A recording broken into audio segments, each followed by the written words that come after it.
A huge renovation for elder care? $30,000? What's going on? Wait, isn't that my wife's parents' house?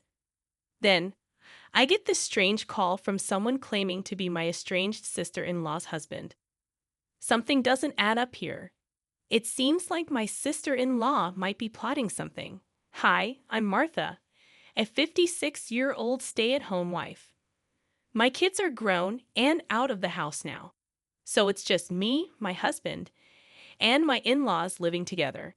Thankfully, I have a good relationship with them, which is nice since I lost my own parents when I was young. With the kids gone, my husband and I are finally enjoying some freedom from parenting duties. When my husband and I tied the knot, we knew we'd eventually share a home with his parents. However, my mother-in-law, who had a rough time with her own mother-in-law, had her house turned into a two-family home for us. Even though we live under the same roof, we each have our own space, which has probably helped our relationship flourish. While my husband is at work during the day, I'd often hang out with my in-laws. One day, while my father-in-law was busy with farm chores, I was fixing lunch in the kitchen, planning for us to enjoy it outside. Suddenly, a call came from one of my father-in-law's farming buddies, informing us that he had fallen and broken a bone. He had already been rushed to the family doctor in a pickup truck. My mother-in-law and I abandoned the food and hurried to the hospital. When we got there, emergency surgery was in progress. Despite seeming healthy, my father-in-law was in his 80s, so bouncing back from a fracture wouldn't be easy. The doctors warned us to brace for the worst, possibly even needing a wheelchair. So that's what they meant. As long as he pulls through, that's all that matters. I'll be there to support him, I vowed. We sat anxiously, hearts heavy with prayers, as the surgery dragged on. By the time my husband finished work and joined us, the surgery was over, and we breathed a collective sigh of relief seeing my father-in-law peacefully sleeping in his hospital room, free of any major complications. We decided to rally around him together from then on. But our hopes were dashed when, just a month later, my father-in-law passed away suddenly. His age had left him vulnerable, and he succumbed to an infection that took hold after the surgery. With many of his friends and family also elderly, we hesitated to burden them with news of the wake and funeral. After much discussion, we settled on a private family funeral. Yet even in death, there were unresolved tensions. What about my sister-in-law? I raised the question to my mother-in-law and husband, both wearing expressions of disapproval, likely remembering her troubled marriage, which they had vehemently opposed. While my husband didn't share their strong opposition, he couldn't fully embrace the idea either. This created a strain, causing their relationship with their daughter to become distant. Still, she was their flesh and blood. Shouldn't she have the chance to bid her final farewell? Eventually, they relented, agreeing that if we could reach her, she could attend. But our attempts to contact her proved futile, and the funeral proceeded without her presence. It's just the way things are with her. It's fate. Don't dwell on it, Martha. My mother-in-law comforted me, gently patting my shoulder as we made our way home from the crematorium with my father-in-law's ashes. His sudden passing left us all reeling, without any mental preparation for the funeral and cremation process. As we clasped his ashes and lit incense, the days that followed were filled with a sense of emptiness. It's easier when my husband is here. We can lean on each other. But when he's at work, the silence becomes unbearable. So I find solace in my mother-in-law's company. I know she's enduring even greater pain and sorrow than I am. After all, she lost the husband she'd been with for so many years in the blink of an eye. Even if it's just a facade, I make an effort to maintain a cheerful demeanor around her, I admitted. But my mother-in-law surprised me with her pragmatism. I had planned to keep things this way until the 49th day. However, yes, we can go through his belongings later. But I'm already over 80. You look remarkably young for your age, mother-in-law. Rarely ill, she'd often mention her only hospitalization being childbirth, indicating her robust health. Essentially, she assured us not to worry about her. You're very kind, Martha. But while I'm still mobile, I'd like to organize our things, including his, she insisted. I understand the sentiment of wanting to preserve important memories, like your father-in-law's belongings. Just let me know if you need assistance, I offered. She promptly asked for help retrieving items out of her reach. As we sifted through old photos of my father-in-law, she fondly recalled their youth, sharing tales of their adventures. I listened attentively, nodding along. When the phone rang, my mother-in-law, who didn't own a smartphone, relied on the landline for communication. I wonder who that could be. Only a few close friends knew our situation, and I thought they might avoid calling once they knew. But it might be urgent. I'll answer it. Considering her difficulty in moving, I decided to answer the phone myself rather than inconvenience her. I quickly reached for the receiver near the entrance, greeted by a polite voice I didn't recognize, introducing himself as my sister-in-law's husband. However, I had never crossed paths with him before, leaving me uncertain if he truly was who he claimed to be. As I listened, pondering if this was a new scam targeting the elderly, he broached the topic. I want to discuss the home renovation for caregiving. My father-in-law had already passed away, so why mention caregiving renovations now? Could he have mistaken my mother-in-law's situation? But she wasn't in need of such extensive care. Excuse me? Are you certain you've dialed the right number? This is my wife's family home, isn't it? The man, supposedly my sister-in-law's husband, referenced her maiden name, which indeed matched my husband's family. There was no mistaking this as their residence. Furthermore, his mention of my sister-in-law's name confirmed his authenticity. Yes, the person you mentioned is indeed my husband's sister. Thank you for your understanding.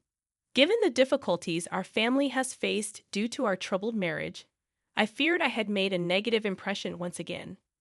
Although I wasn't privy to why my in-laws vehemently opposed my sister-in-law's marriage, this man didn't give off any negative vibes. On the contrary, he appeared genuinely humble and sincere. According to him, he had heard about the estimated $30,000 needed for caregiving renovations and was determined to make amends for the trouble he had caused. He assured us he intended to fulfill the payment, but needed an extension due to difficulty in gathering the funds by the deadline.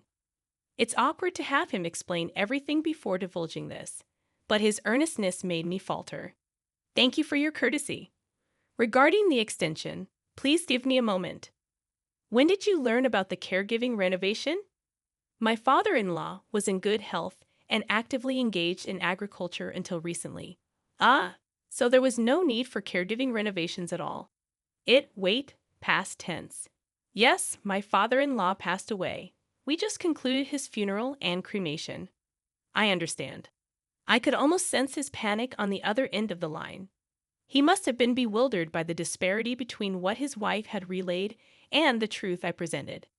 It simply didn't add up for him. Gradually, he confessed to having caused considerable distress to my in-laws. When he married into the family, he believed his wife's assertion that her father required care, and he aimed to offer financial aid as a gesture of apology for the inconvenience he had caused. He recounted this to me, seemingly sincere in his intentions. I probed how the notion of my father-in-law needing care had arisen. It emerged a few years back. Initially, he appeared to send a fixed sum each month to contribute to caregiving expenses. However, it became apparent that neither my father-in-law nor mother-in-law were aware of such arrangements. Had they known, my mother-in-law would have surely invited him to the funeral. He claimed her mother had expressed gratitude and that it had been helpful, leading me to believe I was gradually being forgiven. If you were truly forgiven, wouldn't she communicate with you? That's a valid point. Moreover, the amount of money sent annually seemed to be increasing. He had been sending more each month, assuming we had requested additional support, a request we had no memory of making. So none of this money reached you? As I confirmed, I sensed his growing frustration. It was challenging for me to articulate while also absorbing the information. I speculated that perhaps my sister-in-law.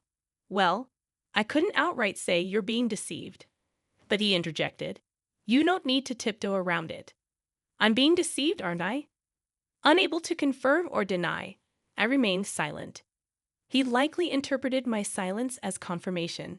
Seeking guidance on how to proceed if indeed being deceived, he turned to me. While it wasn't my place to advise, I couldn't bear to abandon my sister-in-law, my husband's sibling. Despite our estrangement, I assured him we would discuss the matter and get back to him later. And with that, our conversation concluded for the day. Upon returning to my mother-in-law, she remarked, "That was quite the lengthy call. Was it one of those persistent salespeople? You know, you should just hang up on them." She assumed it was a pushy sales call. "No, it was someone claiming to be my sister-in-law's husband," I replied, sharing the details of the conversation with her. Anger simmered beneath her calm facade as she listened, erupting further upon hearing the entirety of it. What kind of person is she, using her father as an excuse to extort money from her husband? My mother-in-law's hands trembled with fury. It wasn't the first time my sister-in-law had displayed financial irresponsibility, often splurging on luxury items she couldn't afford with her allowance or part-time job earnings. Her behavior seemed suspicious. When she decided to marry, her partner was a man of considerable wealth, which led her parents to vehemently oppose the union. Their opposition wasn't for the sake of my sister-in-law, but rather for her partner's well-being. We then agreed to wait at the culprit's residence with her husband for her eventual return. It had been so long since I last laid eyes on my sister-in-law. When she first introduced her then boyfriend, now husband, to her parents and brother with marriage intentions, there was quite a stir. However, as I wasn't yet formally part of the family, I wasn't present for the commotion. Hence, this would mark my initial encounter with my sister-in-law's spouse. As I had sensed during our phone conversation, he appeared genuinely sincere with a pleasant demeanor.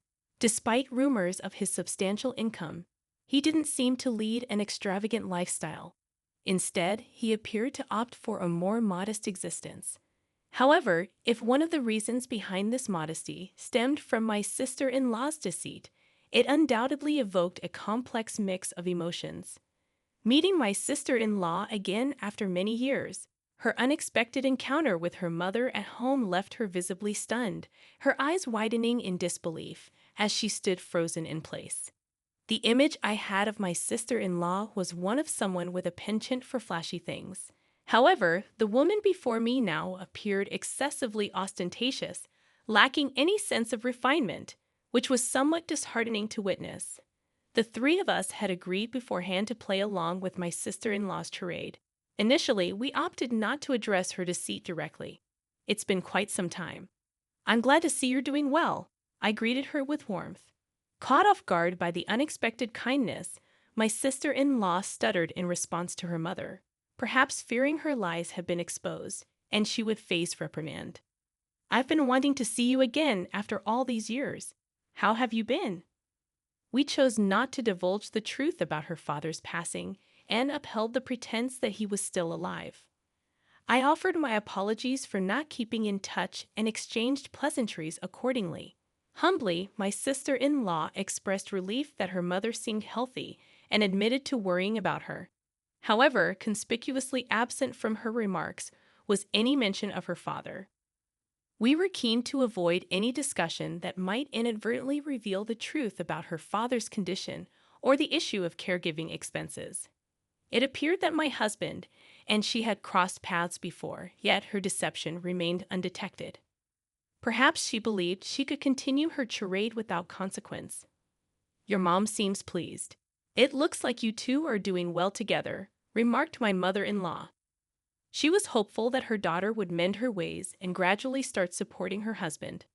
The strategy was to shower her with praise in the hopes of prompting a change of heart. Somehow, my sister-in-law went a step too far, assuring my mother-in-law that she would provide caregiving support if needed and even insisted not to worry about finances. It's astonishing she could make such promises in front of her husband, who had been supporting her with good intentions.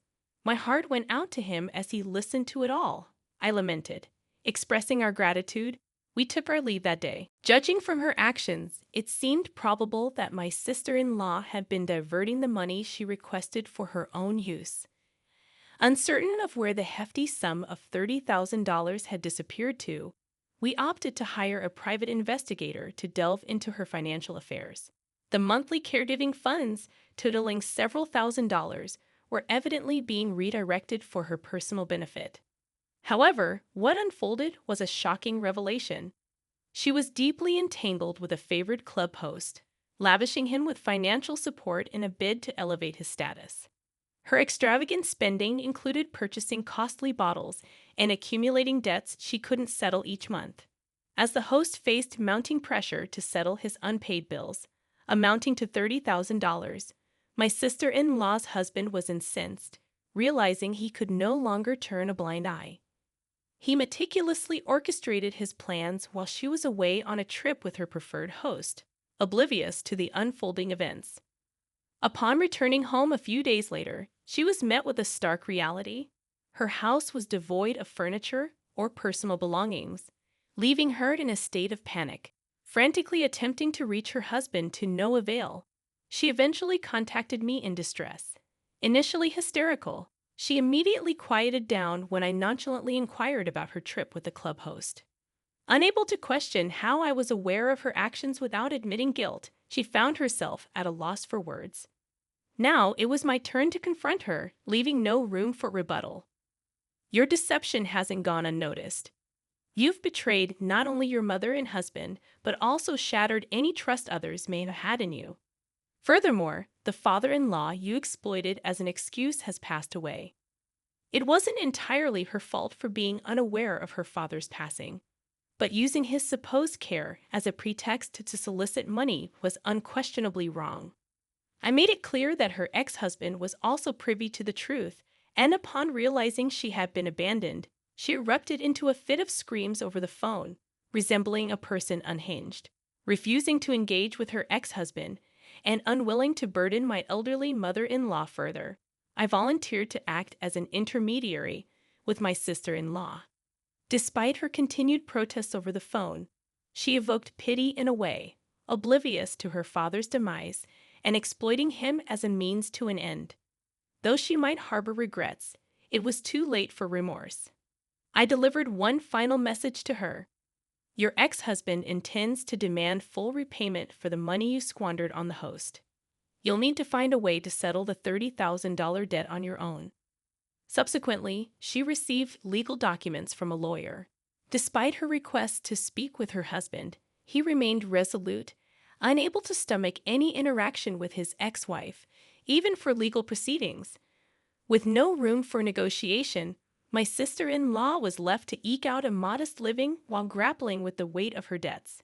Naturally timid, she lived in perpetual fear of the lawyer's notices and the unwelcome visits from debt collectors. As for us, we resumed our ordinary lives. While it took some time to sift through my father-in-law's belongings, we resolved to move forward as a family, including his share. Recently, my mother-in-law has begun showing signs of decline, hinting that the day she'll require care may be nearing. Since we couldn't do much for my father-in-law, my husband, and I pledged to do our utmost for my mother-in-law,